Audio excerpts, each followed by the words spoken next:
با سلام. این سیلند خودرو هایما هست که گوش خورده و الان در حال برقو شدن هست و داره برقو میشه.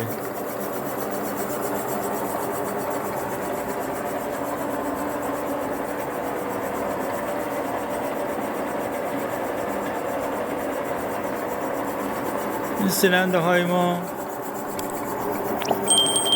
روش گوش دادنش به این صورت هست که اول با این دستگاه سیلند تراش داخلش رو تراش میدیم، بعد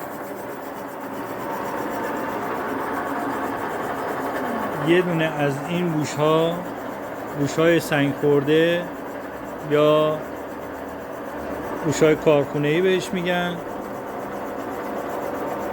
اینا داخل این سیلند میخوره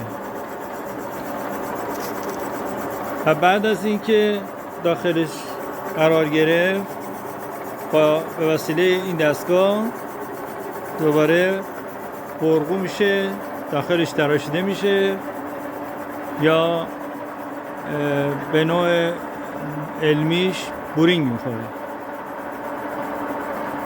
و بعد از بورینگ خوردن